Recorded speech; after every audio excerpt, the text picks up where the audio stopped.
أهلا وسهلا بكم مشاهدينا الكرام، رجعنا لكم من مطبخ زر، واليوم هم راح أسوي لكم أكلة كلش طيبة. اليوم راح أسوي لكم شوربة فطر بالكريمة، اللي هي نوع من أنواع الشوربات اللي تكون دسمة لكن تكون غنية وكلش طيبة. للمنتجات اللي نحتاجها لشوربة الفطر، راح نحتاج فطر، بصل، ونحتاج صدر دجاج أو لحم دجاج أو لحم إذا تحبون، بس هي ترهم وياها لحم دجاج أكثر من اللحم الأحمر. راح نحتاج كبهارات نعناع ناشف وفلفل أسود، وراح نحتاج ملعقة أو ملعقتين من الطحين. وبعدين بالأخير للتزيين راح نحتاج جبنة بارميزان، ونحتاج كرفس أو نعناع أو أي شيء أنتم تحبون تزينون بيها. وكدسامة احنا راح نحتاج كوبين من الحليب وكوب من الكريمة، وراح نحتاج ملعقة من الزبدة. تفضلوا، راح نسوي هاي شوربة طيبة. ومنتجات زير اليوم راح نستخدم احنا مرق الدجاج، اللي هي ترهم كلش هواي ويا شورباتكم. انتم تقدرون اي شوربة انتم تستخدموها بالبيت تستخدمون مرق الدجاج زير.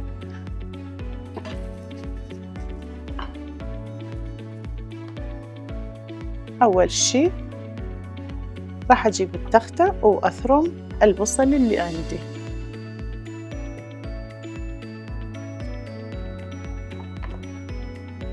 هذا الشي حسب ذوقكم، انتم تقدرون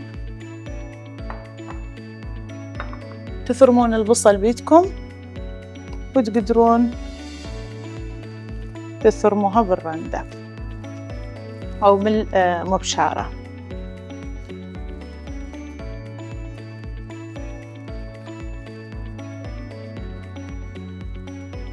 راح اجيب المبراشة وابرش البصل على برش ناعم. إذا تحبون البصل تبين بالشوربة عادي تقدرون تثرموها بيدكم، بس أنا ما أريدها تبين، أنا أريدها تموع.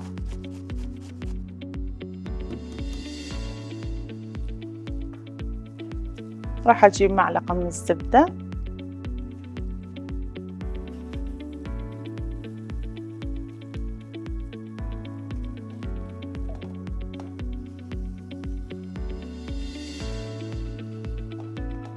انتوا عادة لا تكثرون بالزبد لأنه راح نخلي لها الكريمة هم تكون دسمة.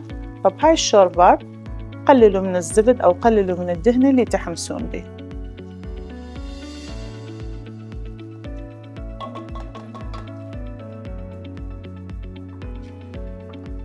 راح أخلي البصل ويا الزبد وأحمسه.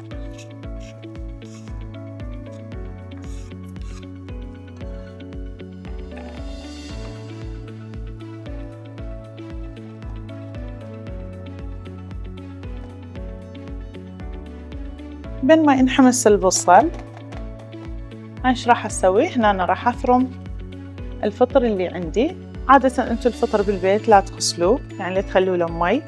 اذا كان بي اي شيء اي سواد، ايش راح تسوون؟ لو بيديناتكم، لو بكلينس تمسحوا، لو بسكينة مثلا توخرون هذا الجلد اللي على طرف الفطر، لانه اذا غسلتوه بالمي راح يمتص المي وراح تصير مثل الشوربة من تحمسوها.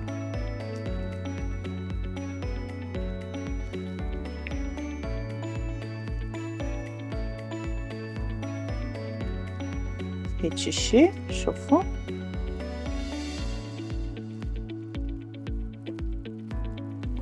وراح نقطع الفطر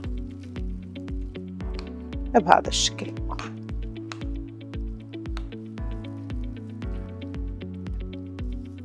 الفطر حسب ذوقكم انتو ايش قد تحبون تخلوه للشوربة، هذا الشي راح يعتمد عليكم انتو ككمية.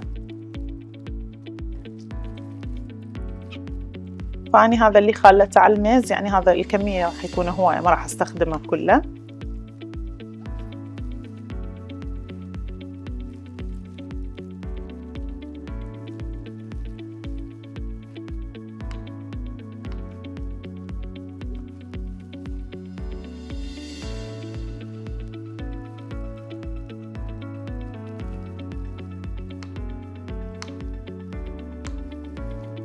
ورا ما ثرمت الفطر راح أثرم صدر الدجاج.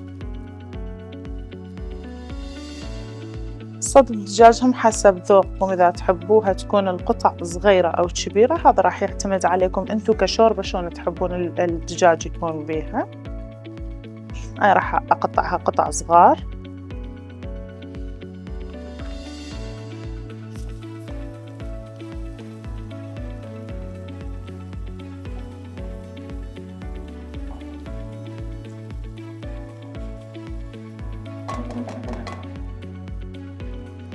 هذا النوع من الشوربات تكون جدا غنية، يعني بيها بروتين وبيها خضار، بيها فطر، بيها صدر دجاج وكريمة دسمة. الأشخاص اللي مثلا يعملون دايت ما يقدرون يستخدمون هاي الشوربات لأنها تكون دسمة جدا، بيها كمية دسامة من الزبد ومن الكريمة.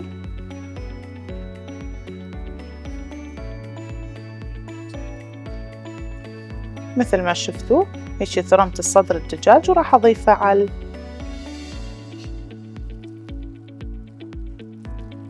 البصل.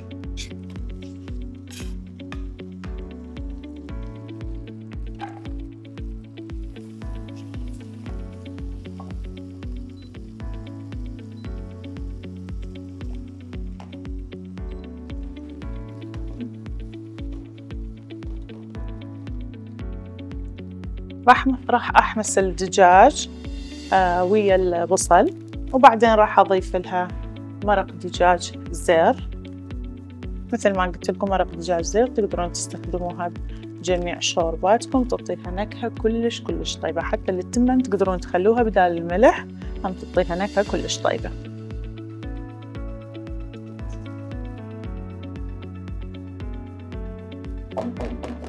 راح أخلي الدجاج بين ما يستوي. ايش راح اسوي اني؟ راح احضر نكهة للتوست. عادة احنا الشوربة ناكلها ويا الصمون او ويا التوست، فاني راح اسوي نكهة خاصة بالتوست. ايش راح اسوي؟ زيت زيتون من زر راح استخدم كمية، واخلي وياها ثوم ونعناع مجفف.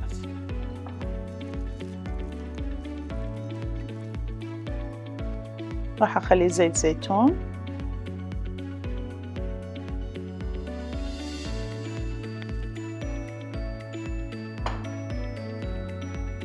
وراح أجيب قطعة من الثوم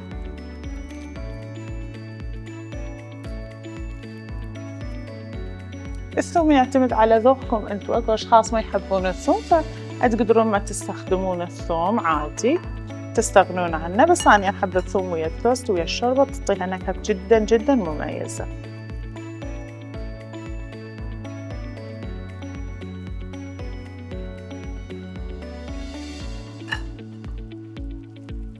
راح أثرم الثوم أو أبرشه بهاي المبشرة الصغيرة حتى تعطيني نكهة للزيت الزيتون بهذا الشكل.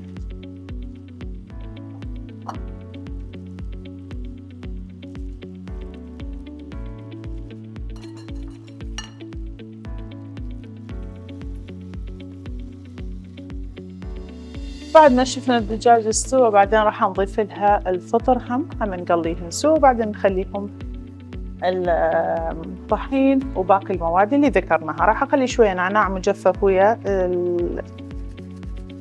الثوم وزيت الزيتون، وراح ادهن التوست اللي عندي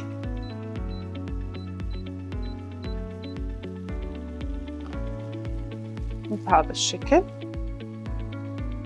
راح اجيب التوست اللي عندي وادهنه بهذا الشكل من الطرفين.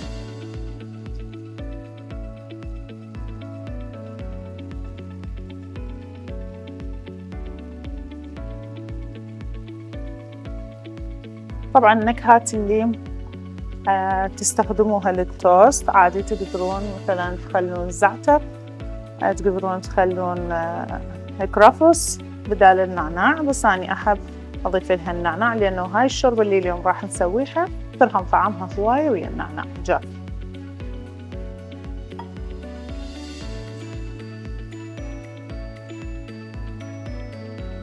مثل ما قلت لكم راح أدهنهم من الطرفين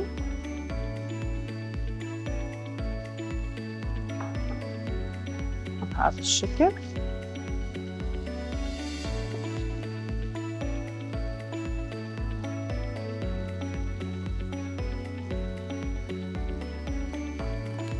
أنا راح أسوي كمية يعني كم قطعة، راح أخلي قطعة للتزيين، راح أخلي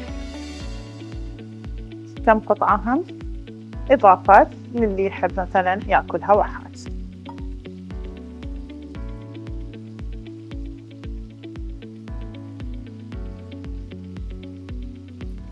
بهذا الشكل وراح أخليها بالطاولة.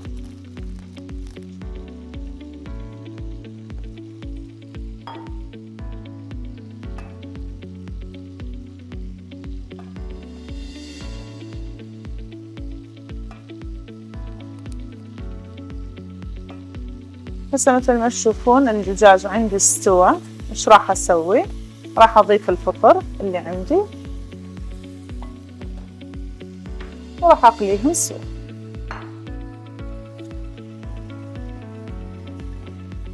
الفطر ما يحتاج استواء هواية يعني بس شوية إنه تاخذ النكهة من الدجاج.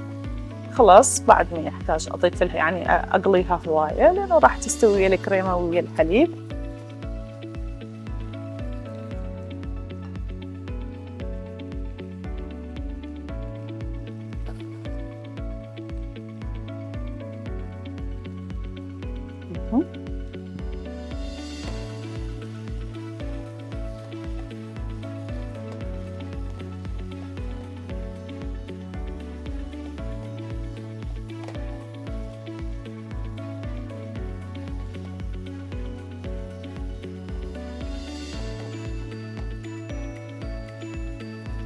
هسه إيش راح نسوي بعد ما أني خليت الفطر والفطر استوى؟ راح أقلي ملعقة من الطحين. عادي إذا ما تحبون الطحين ما تحبون الشوربة سخينة عادي تقدرون ما تستخدمون الطحين. إيش راح أسوي؟ فقط تخلوا لها الكريمة، بس أنا أحب أخلي بيها ملعقة طحين تعطيها نكهة أطيب. أنا يعني برأيي من أسوي الشوربة والفطر من أخلي لها ملعقة من الطحين تعطيها نكهة أطيب من ما أخلي لها شيء.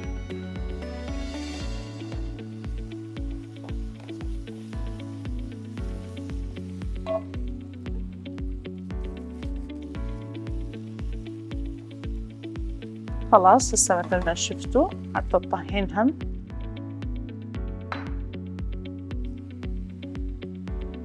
احنا شوحناها ويا الزبد. ايش راح نسوي؟ راح نضيف الحليب تدريجيا، ما يصير اضيف الحليب كله حتى لا يتكتل الطحين عندي تدريجيا وراح اخبطه.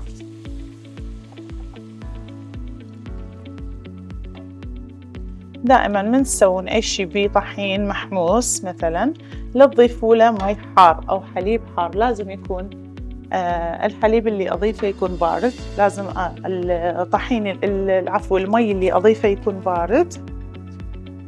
بهذا الشكل مثل ما تشوفون راح اقلبها على الصفحة الثانية لحد ما كل التوست اللي عندي يتقسم بهذا الشكل.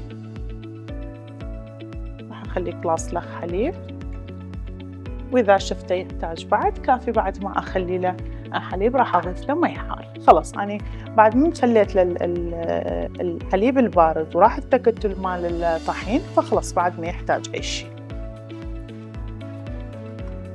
التوست اللي عندي هم عادي حضر هسه كمل. راح اخليه بماعون لحد ما يبرد وبعدين اقطعه واخليه على الشوربة واخليه شوية من الكريمة بعدين للتزيين استخدمها وارجع اخليها على النار لحد ما يفور. هسه الشوربة كملت، الباقي نخلي لها البهارات. فلفل أسود، كمية فلفل أسود، نعناع مجفف. طبعا هذا حسب ذوقكم، النعناع المجفف هواية يرهم الطعم وياه، بس انتو ايش راح تسوون؟ إذا ما تحبون النعناع عادي تقدرون ما تضيفوا لها.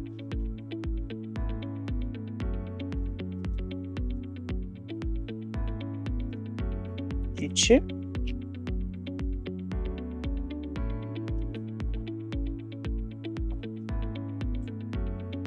والقطعتين البقية راح أخليهن للشخص اللي يحب ياكلها ويا غير شي، مو شرط ويا الشوربة، بهذا الشكل.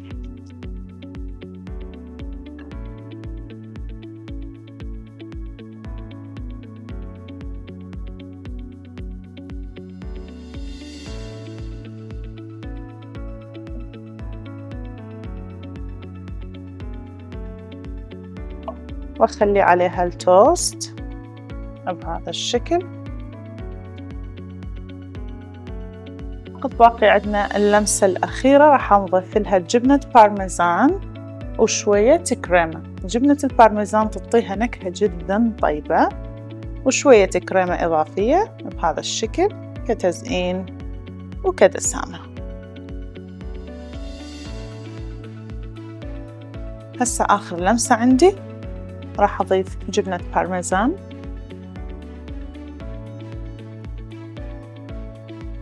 بهذا الشكل.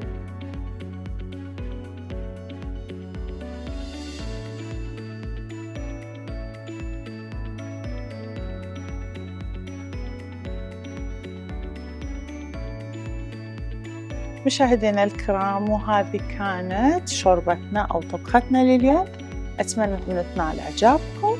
إن شاء الله أشوفكم في مطبخ زير مرة.